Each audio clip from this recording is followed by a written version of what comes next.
Okay, so you probably think this Giants at Cowboys Thanksgiving Day matchup is the biggest turkey since turkey and dressing was invented.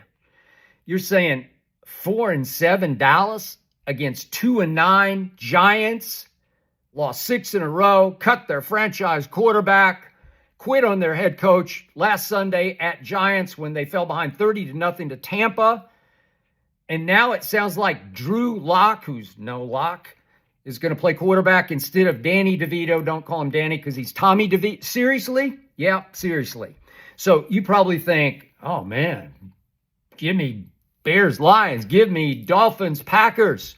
Don't give me Giants, Cowboys. And I disagree. You can call me crazy, but for me, Giants, Cowboys is weirdly, bizarrely, edge of seat fascinating for two huge reasons.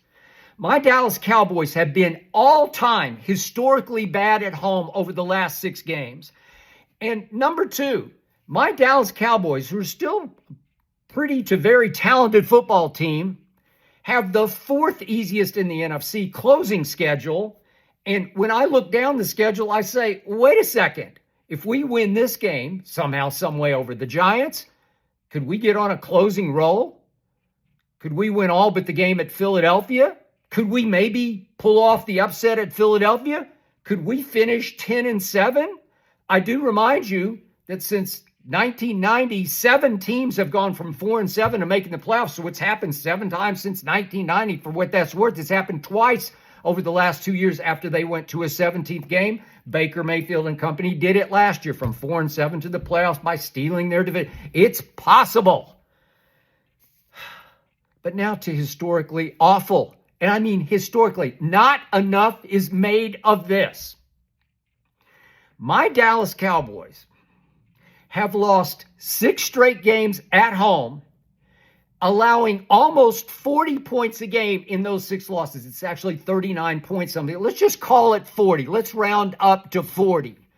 It's the same Dallas Cowboys who, going into last year's home playoff game, had won 16 straight games at home, had gone 8-0 at home last year during the regular season, had won its last 8 games the year before in the regular season. That's 16 straight at home.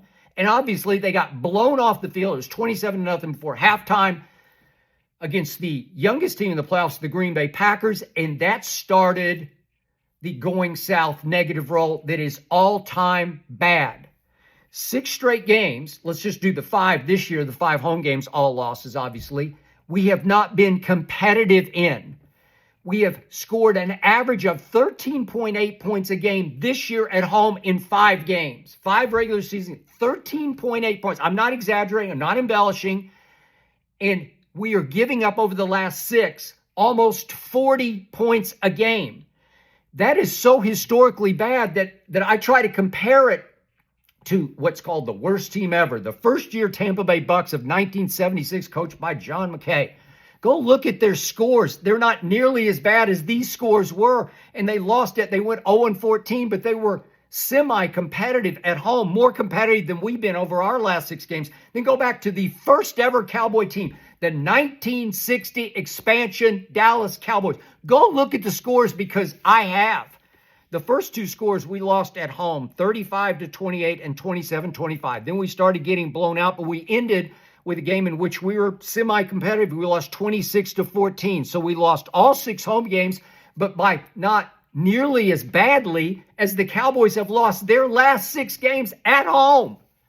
It's impossibly wrong because at home they have quit on Mike McCarthy. I'm going to get to him in just a moment, but it appears they've quit at home. Well, they haven't really quit on the road. I don't know. I can't explain it. It's driving me out of my mind. I need psychological help because I can't explain any of this except to say that now we're in danger on Thanksgiving Day in a time slot in the late afternoon that is simply the most watched NFL regular season time slot this side of the Super Bowl or big playoff games. It's the most watched in the regular season ever. In fact, just 2 years ago, we were 7-4, Giants were 7-4. The Giants came to Dallas for Thanksgiving.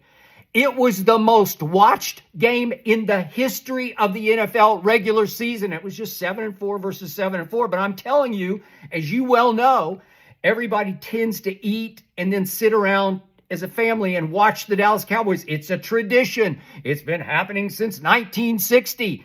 And it's going to happen again tomorrow. And we are in grave danger of getting embarrassed by a Drew Lock, who, by the way, he was a second-round draft pick. He has started 23 games in the National Football League, most of them obviously for Denver. He has had 3 300-yard passing games as a starter in the National Football League. He's not just a flat-out joke. I did not like him before the draft. I went on record and said, no, no, no. Denver took him with the 42nd overall, high in the second round. Okay, but what if he comes in and embarrasses us? What if he humiliates us? Because our track record over the last 6 games would say we're in grave danger of getting humiliated by Drew Lock on Thanksgiving Day at Jerry World, that I now call Scary World. Even last year, it's such a watch time slot that Washington came in and they were horrendous last year. They were on their way to the second overall pick, Jaden Daniels. Way to go, Washington. And we blew him off the field 45-10. And guess what the TV numbers said? It was the 3rd most watched game in the history of pro football. So you don't think people are going to watch this game? They're going to watch because America's team is loved by many and hated by many more. I know, I live this. It's my living. It's my reason for being is the Dallas Cowboys. I know what I'm talking about. So should we beat the New York Football Giants, Big Blue, that's now turned into Big Boo? Should we beat them 45-10? We should. We should beat them 45-10. That should be the score. I mean, I love Cooper Rush. He operates the offense more effectively and efficiently than Dak ever did. That's just me. We still have CeeDee Lamb. We still have Tyler Smith coming back to play tomorrow at guard. I still don't know how we won without him and Zach Martin at Washington, but we did. Rico Dowdle is turning into a serviceable back. He ran hard at Washington. We still have Mike on defense. We have Deron Bland back on defense. We have Overshown running around like a wild man, flying around like a guided missile on defense. So we still have all that. Yet, as I tape this, the point spread is Dallas by only 3.5. So if you go with the conventional 3 points for home field, Las Vegas is not respecting Dallas very much at all, because they're saying, we'll give you about a half-point edge over the New York Football Giants, who have quit on their head coach. Really? They do still have Dexter Lawrence on defense, and I'm sure he'll have a monster game because he always does against us. Malik Neighbors is turning into a rookie star at receiver. They still have that. Drew Lock has a big arm at 6'4", so they still have that. We beat them up there this year with Dak at quarterback by a grand total of 20-15. Vegas doesn't trust us at home. We have lost all confidence in ourselves at home. It feels like at home, weirdly, inexplicably, we have been hexed at Scary World. That's what it feels like to me, like we got to break the hex. But here's the metallic silver lining to all the above. I can't explain this, but we're 4-2 on the road, and the 2 losses were by 6 at San Francisco. I know we sort of rallied back late, as Dak always does, master of the fourth quarter garbage yards. But we sort of hung in there in that game and lost by 6. San Francisco's not a world beater this year. And then we lost by 6 at Atlanta when Cooper Rush came in for Dak in the fourth quarter and lit it up and threw 2 balls that should have been caught for a touchdown. One CD, I guess he lost it in the lights this time, but it came right down out of the sky and dropped right through his hands at the goal line. And then Jalen Tolbert had one. All he had to do is just leave his feet and extend forward. It's just off his fingertips to the back of the end zone. It was a really good throw. Should have been caught for a touchdown. You give me either one of those, and maybe we're having a different conversation. Maybe they're 5-1 on the road. But 4-2 is not bad. And then at Washington, I don't know. I'm still a little skeptical. I'll admit to you.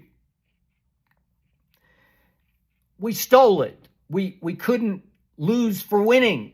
Washington handed it to us. Their kicker handed it to us off his foot. We were 2 of 11 on third down.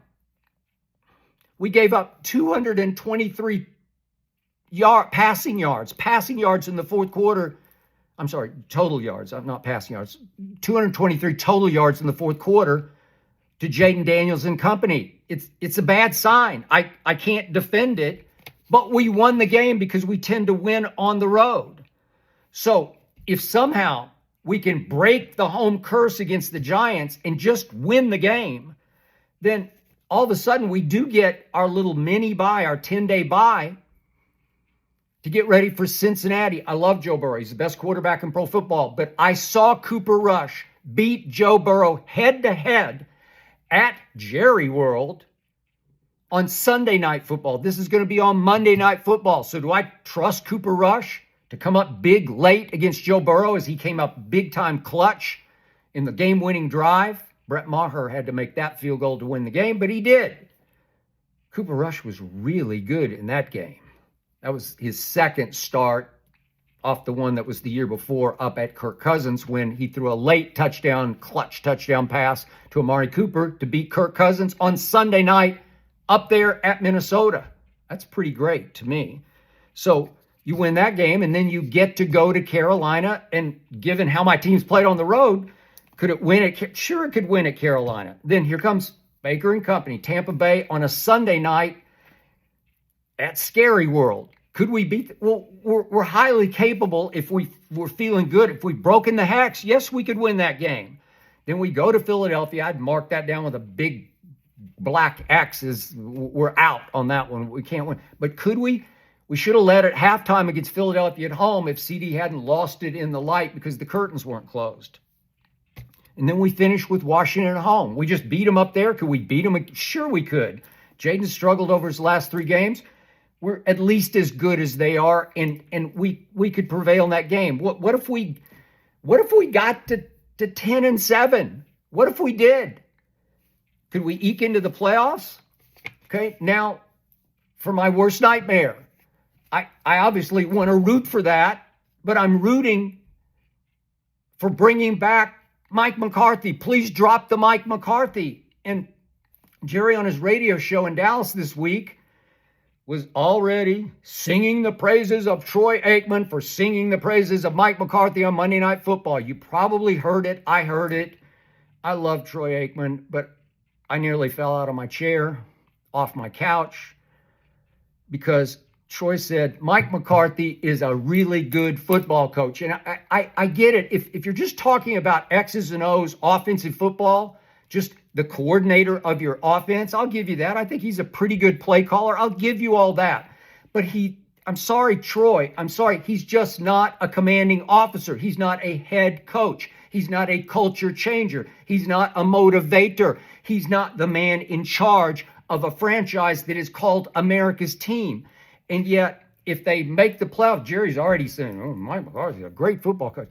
Jerry will just stand on his pride, which he'll never swallow, and he'll bring back Mike McCarthy. So I'll be doomed because if we do make the playoffs or even close strongly, I'll be stuck with Dak and stuck with Mike McCarthy. But I'm going to be cautiously optimistic about this game that we will break the home curse against what's left of the Giants. And they still have enough that they could compete just because it's a division game and you just compete out of pride. And you know you're on display on national TV with the world watching the biggest regular season game of the year. So I expect the Giants to suck it up and reach down for what's left of their pride and compete. I'll say it's going to be close. I'll say we will not cover the spread, the 3.5. It'll probably go up a little bit, but I don't think we'll cover it. I think it's going to come down to a Brandon Aubrey field goal. I don't like the way he had his worst game at Washington, but I think he will. I think he'll make some amends. I think he'll get it back on track. I think he'll kick a 64-yard field goal to somehow win the game. That's just me, and in truth, that is, by my standards, wildly optimistic.